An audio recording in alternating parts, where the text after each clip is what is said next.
Antes do nosso vídeo começar, inscrevam-se, curta e compartilhe. Meus irmãos, a graça e a paz do Senhor, amém? Feliz em estar aqui mais uma vez com os irmãos nessa noite. Viu? Eu creio, irmãos, que o Senhor está aqui e Ele tem nos atraído aqui esta noite. Certamente, como Ele já tem falado para nós, eu creio que Ele ainda quer falar conosco de forma muito especial. O texto vai ser projetado aí na tela. Eu pedi para que antes, já colocou o texto, eu queria que colocasse o texto antes. O texto de Mateus, dá para... tá aí, não é o texto de Mateus? Isso. Marcos 8, 36 e 37. Peço que os irmãos acompanhem. Está aí projetado aí na TV. Diz assim, Marcos 8, 36 e 37. Pois que adianta ao homem ganhar o mundo inteiro e perder a sua alma? Ou o que o homem poderia fazer ou dar em troca da sua alma? Vamos ter uma palavra de oração, queridos, ainda. Pai amado, Deus querido, sim, Senhor, muito obrigado porque nós chegamos aqui nesta noite. Mas antes de chegarmos aqui, o Senhor aqui já estava. Porque aqui o Senhor tem marcado esse encontro conosco. E fazemos parte do teu povo. Como Igreja Presbiteriana de João Câmara. E nós estamos aqui nos reunidos a Deus para prestar homenagens ao Senhor. Para reconhecer que só Tu és Deus. Para nos curvar diante do Senhor. Para adorar o Teu nome. Para dizer que não há outro Deus senão o Senhor. E não há outro Salvador, senão o Teu Filho, o Cristo, que o Senhor enviou até nós para morrer por nós. Portanto, Deus, pedimos a Tua ajuda para que, enquanto estivermos meditando, refletindo sobre a Tua palavra, que o Senhor mesmo as faça discernida em nossas mentes, e não só em nossas mentes, mas que elas tenham um acesso muito direto e especial no nosso coração, ou seja, no âmago da nossa alma. Que cada um de nós que aqui chegamos e aqueles que estão nos assistindo através da gravação desta mensagem, que assim também estes possam ser alcançados e assim todos nós possamos ser abençoados pelo poder da Tua palavra. Ó Deus, fala o nosso coração, ó Espírito Santo, mostra aquilo que o Senhor quer mostrar e faz aquilo que o Senhor quer fazer na vida de cada um de nós. Nós oramos assim, pedimos que seja isso em nome e para a glória de Jesus. Amém. Queridos, mediante esta figura, não sei se dá para vocês entenderem bem o que é essa figura, mas eu gostaria que ela tivesse mais clara para você. Porque essa figura, irmãos amados, ela é uma ilustração sobre a busca por conhecimento e crescimento em nossa sociedade atual. Esta é a busca por conhecimento e crescimento em nossa sociedade. A pergunta, então, que a gente faz, eu quero fazer como introdução à nossa reflexão, é que tipo de pessoa você gostaria que estivesse no centro dessa ilustração? Que tipo de pessoa você gostaria que estivesse no centro dessa ilustração? Não sei se você entendeu essa ilustração. Aí tem um jovem estudante e um profissional em busca de novos desafios. Então, quem você gostaria que estivesse no centro dessa ilustração? Este jovem estudante está buscando conhecimento, está buscando preparação melhor para crescer, ou um profissional que já tem a sua profissão e quer mais e mais crescer, quer mais e mais conquistar, e assim ter seus sonhos de consumo conquistados. E quem você gostaria de ser? Assim, irmãos, baseado então nesse texto e nessa introdução, eu convido aos amados irmãos. Vou usar também ainda depois o texto de Provérbios na frente, Provérbios 1:7. Porque esses textos, irmãos, tanto de Marcos, o Evangelho de Marcos, que nós lemos, e Provérbios 1:7, eles nos ajudarão, queridos, nessa reflexão do tema que, nesta noite, eu quero ter com você. Eu quero pensar com você o tema sobre o valor da alma. O valor da alma, uma perspectiva reformada sobre a busca por conhecimento e crescimento. Então, irmãos, para tanto, nós precisamos pensar sobre o valor da alma. Assim nós iremos pensar um pouco com você sobre isso, sobre o valor da alma, o temor do Senhor e a aplicação para a nossa vida hoje. Então vamos lá. O valor da alma. Qual é o valor da alma? Baseado então, queridos, em Marcos 8, 36, 37, nós poderemos então perceber que esses versos, eles apontam para um valor, irmãos. Segundo Jesus, é o valor da alma. E para Jesus, ela é mais importante do que qualquer coisa que o mundo possa oferecer. Esse é o valor da alma. Jesus, aqui, irmãos, nesse texto, segundo escrito pelo evangelista Marcos, Jesus sugere que a busca por conhecimento, esse conhecimento pessoal, é muito importante. É muito importante e necessário, por assim dizer. E para o seu seguidor, para os seus discípulos, o que Jesus quer dizer é que nesta busca desse conhecimento, nessa busca desse alcançar e ter posse, deve-se haver um cuidado muito grande. É um cuidado que Jesus aqui nos chama a atenção, queridos. Deve ser feito com humildade. Essa busca, esse preparo, esse tomar posse, esses sonhos de consumo, deve ser feito com humildade e respeito por uma autoridade superior a quem nós chamamos, no contexto judaico-cristão, nós chamamos de Deus. Assim, queridos, o que a gente percebe é que Jesus aqui está dizendo, está nos lembrando de que o verdadeiro valor para seus discípulos não está em possuir riquezas, poder ou realizações, mas sim na nossa relação direta com Deus e na nossa identidade, que eu chamo uma identidade almática, como filhos de Deus. Ora, é Jesus que ele diz, Jesus ele diz que adianta o homem ganhar o mundo inteiro e perder a sua alma. Você percebe? Nós percebemos que há essa relação em um homem ganhar o mundo inteiro.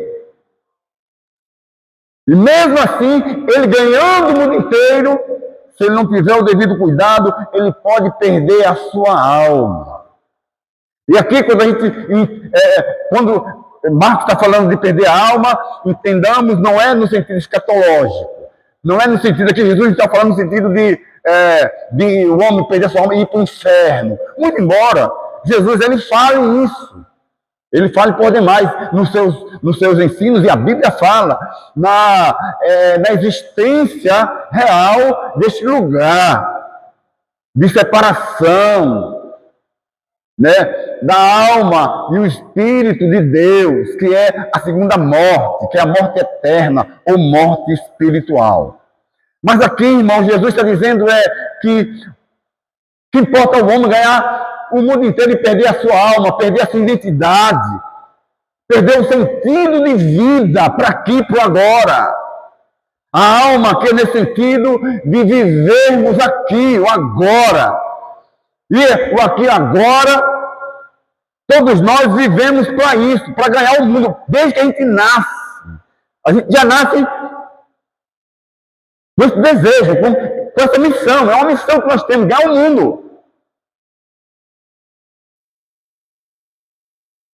Portanto, irmãos, essa busca insana, por assim dizer, essa busca, ela pode se tornar insana por conhecimento e crescimento, ou seja, posses, realizações pessoais. Isso pode levar, Jesus está dizendo, isso pode levar a um vazio espiritual. Se não for guiada e guardada no ou pelo temor do Senhor.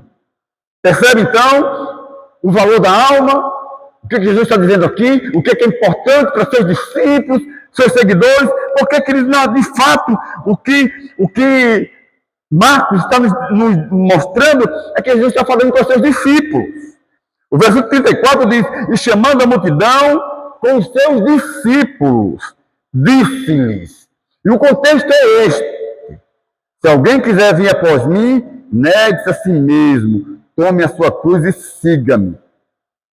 Jesus diz mais: porque qualquer que quiser salvar a sua vida, perdê-la-á. Mas qualquer que perder a sua vida por amor de mim e do Evangelho, este a salvará. Aí ele faz a afirmação: pois o que adianta o homem? O que aproveita o homem? Ganhar o mundo inteiro e perder a sua alma. Ou o que daria o homem pelo resgate da sua alma? Deu para ficar claro, queridos, o valor da alma que Jesus está colocando aqui? A alma é muito mais valiosa do que você ganhar tudo, do que eu vinha ganhar tudo, ter tudo que eu possa querer, que eu possa imaginar e que eu quero. Eu quero. Eu quero ter uma casa, eu quero ter uma família, eu quero ter o que comer todo dia, o que beber, o que vestir, ou não? Claro que eu quero. A pergunta é se eu estou fazendo esse discernimento, essa diferenciação. Qual é o custo disso?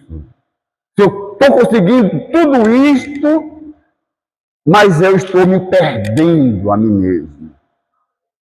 Essa é a preocupação de Jesus. Este é o valor da alma que a gente precisa entender que Jesus aqui está ensinando.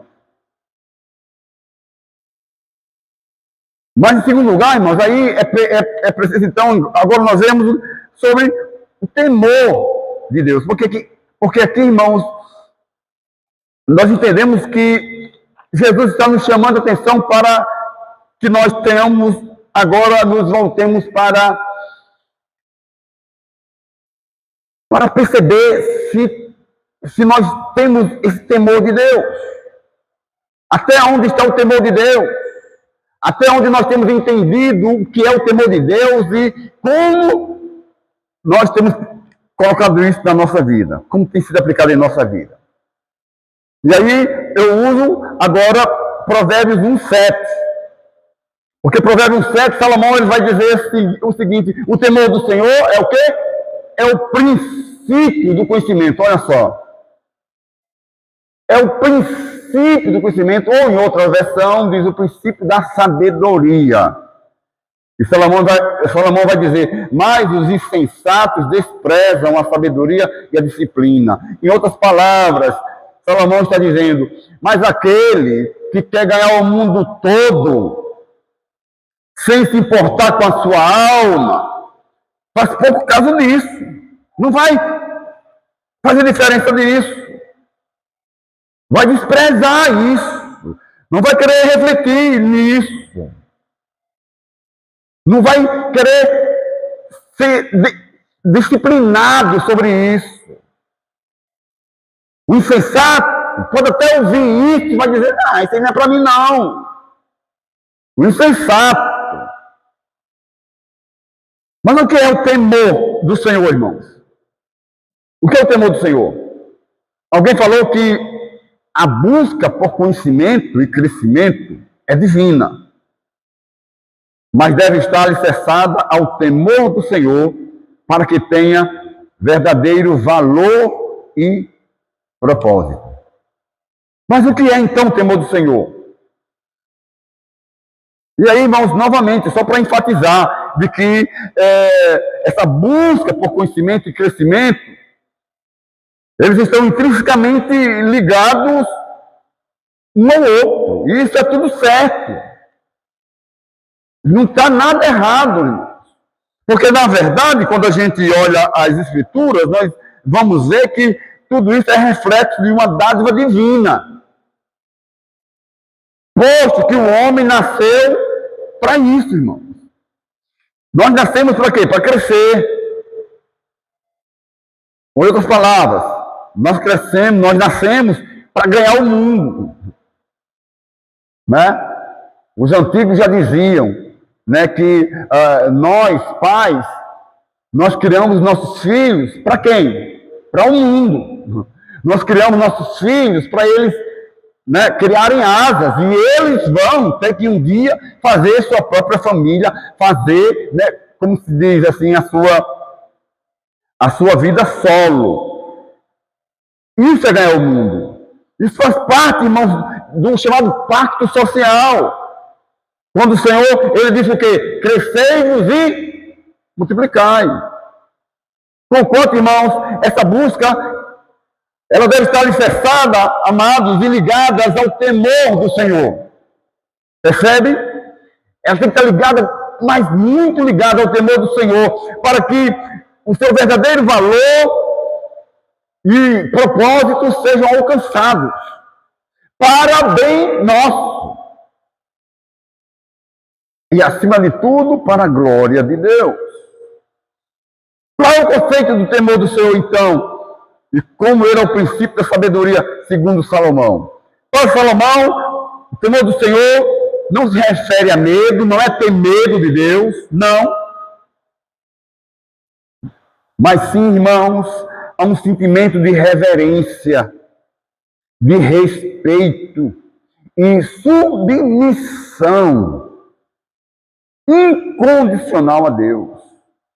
A ideia, irmãos, que a gente pode perceber aqui desse texto de Salomão, Provérbios 1:7, é que sem esse fundamento espiritual, esse conhecimento que é dado a mim, esse conhecimento que é dado a mim e a você, esse conhecimento e essa busca por crescimento humano, podem, irmãos, nos levar ao orgulho, ao egoísmo, à falta de propósito, ou seja, pode levar-nos a perder a nossa própria alma. Em outras palavras, eu diria que o conhecimento, ele leva naturalmente ao crescimento. Esse crescimento que se dá em quais aspectos? No aspecto intelectual, material, financeiro, social. A gente cresce socialmente, a gente começa a fazer, né, parcerias, traçar relacionamentos, e aí nós chegamos ao matrimônio, conhecemos alguém, a gente firma uma aliança, né, matrimonial com essa pessoa, formamos uma família, Percebe? Estamos crescendo, estamos ganhando o mundo. Isso é ganhar o mundo. Esse relacionamento fraternal. Agora, queridos, tudo isso, o verdadeiro valor e propósito desse conhecimento, desse crescimento, só viram uma relação sadia com Deus e de uma vida guiada por seus princípios, se o temor do Senhor for colocado como princípio de tudo. Salomão diz que o começo de toda sabedoria, o começo de todo conhecimento,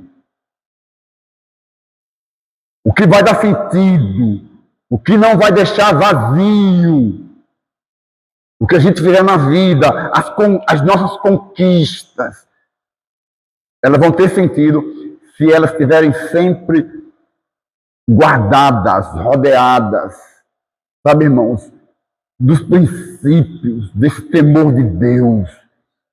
Ou seja, é o temor de Deus que vai nos mostrar se aquilo que a gente está conseguindo, se aquilo está trazendo contentamento para nós, para a nossa alma, ou não. Ou se a gente está se esvaziando e a gente está deixando de dar valor às coisas que realmente têm valor, às coisas eternas. Conforme alguém já falou, que são as coisas principais da existência humana. São aquelas coisas que a gente não vê, a gente não pega, não é físico, não é palpável. São as coisas espirituais que a gente não vê, mas são as principais. As que duram para sempre.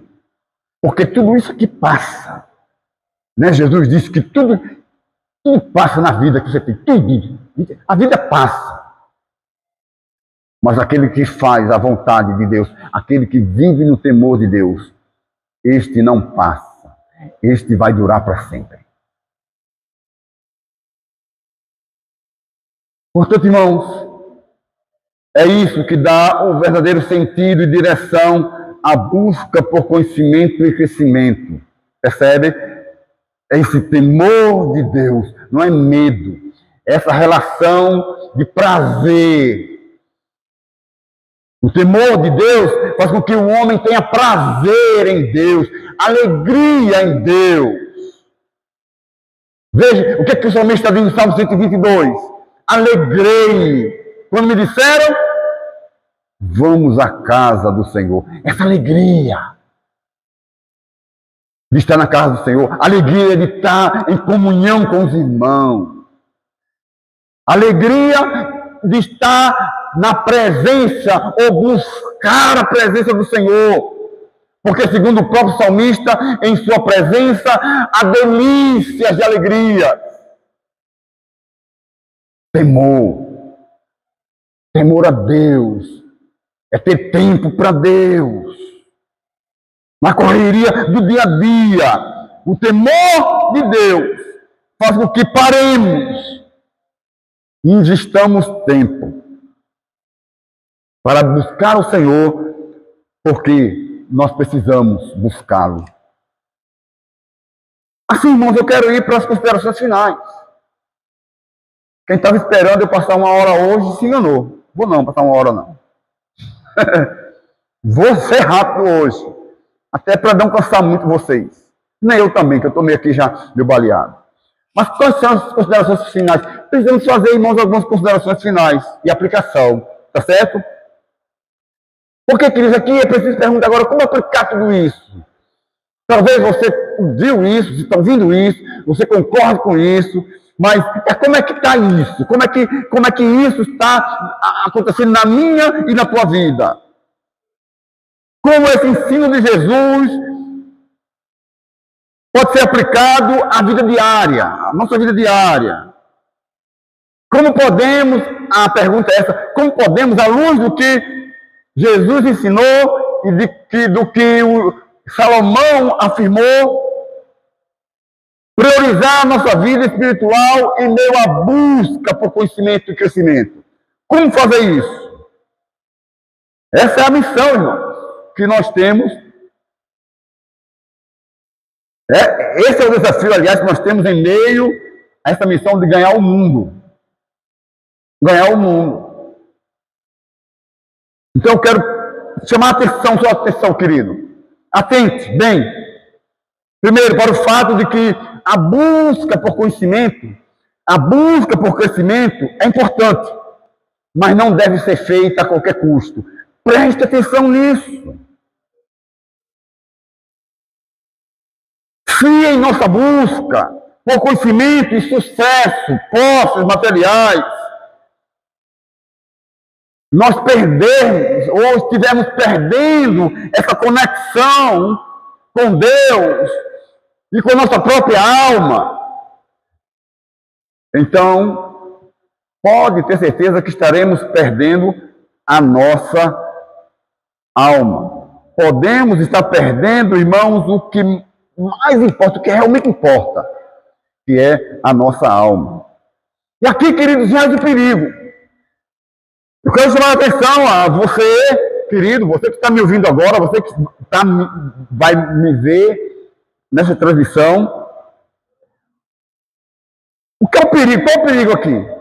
É que o próprio Salomão, irmãos amados, pode servir para nós de exemplo positivo ou negativo, de acordo com como você olha a vida de Salomão e você veja como foi o começo, meio e o fim da vida de Salomão. Eu quero chamar a atenção rapidamente para você nessas considerações finais.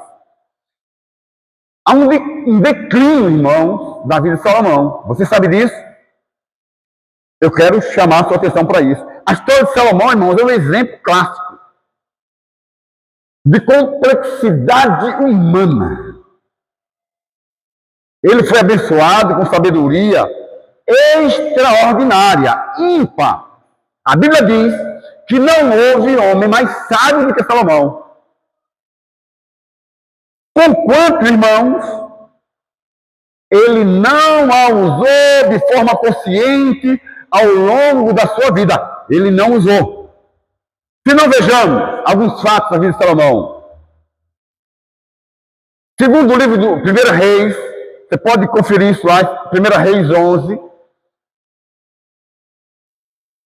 Salomão se afastou de Deus e se envolveu em práticas idólatras. Ele se curvou diante de outros deuses, outros ídolos.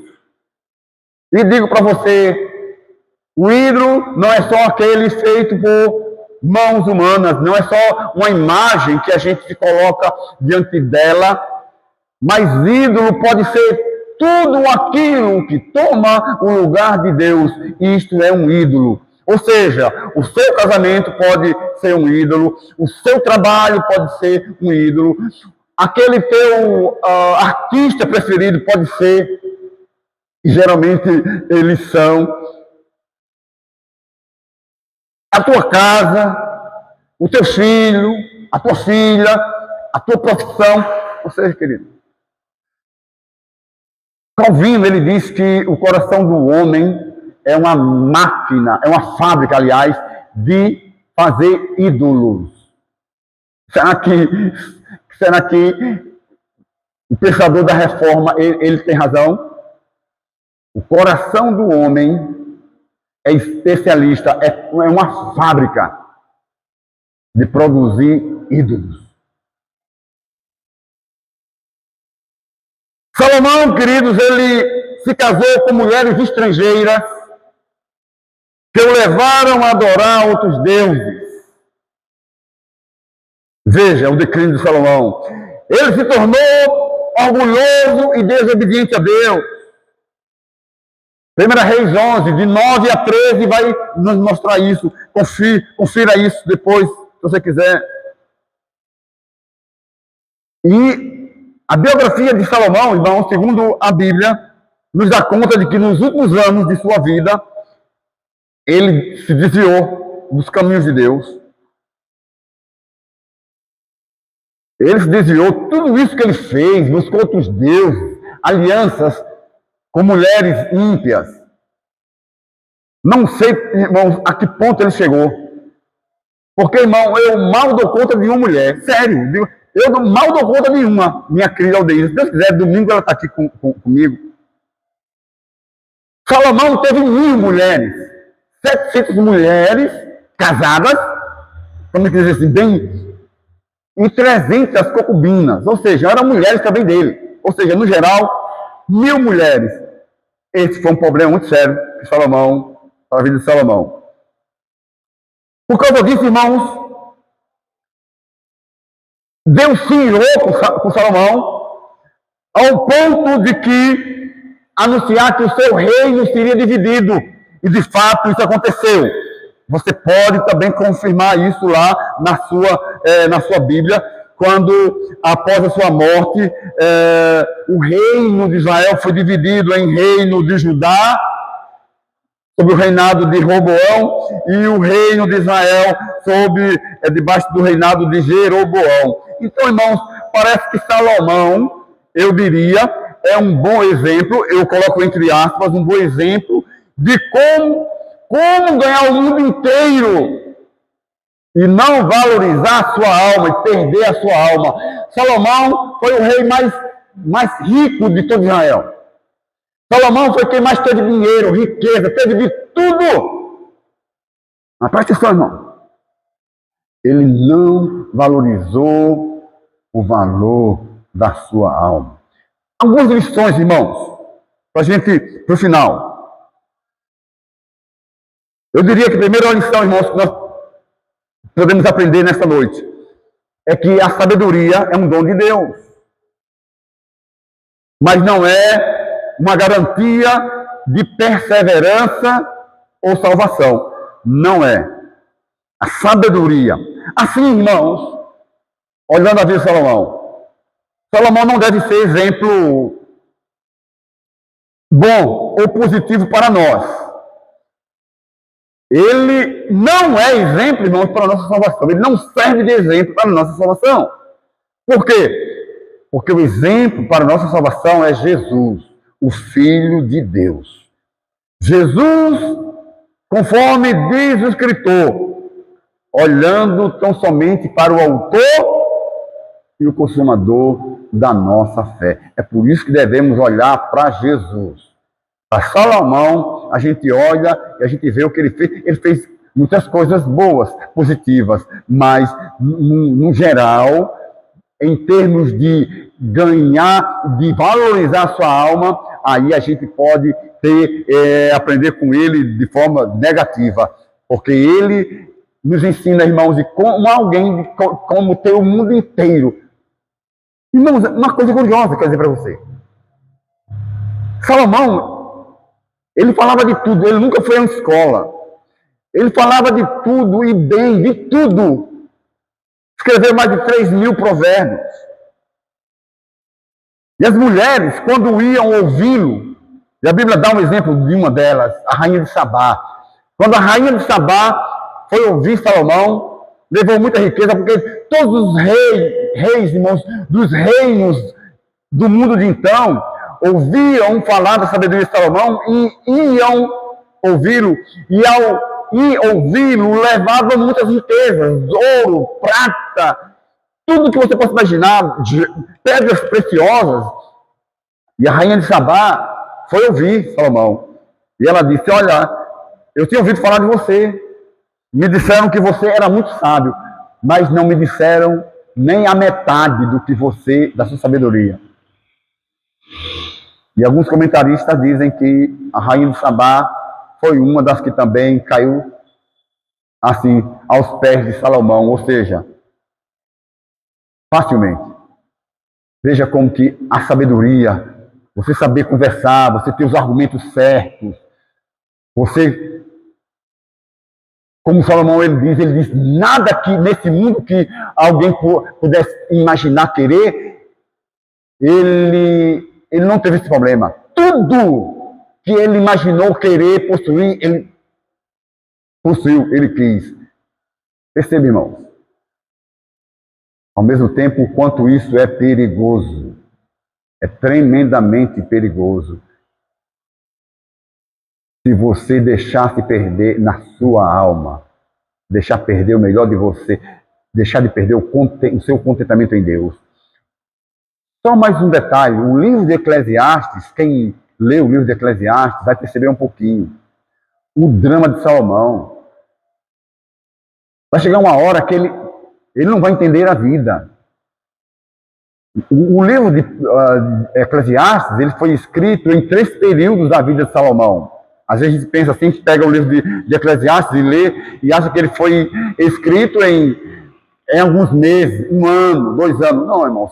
O livro de Eclesiastes foi escrito em partes distintas da vida, entendeu? De Salomão. E no final, se você olhar o que ele diz, ele quase que ele está perdendo a fé. Ele não sabe nem quem ele é mais.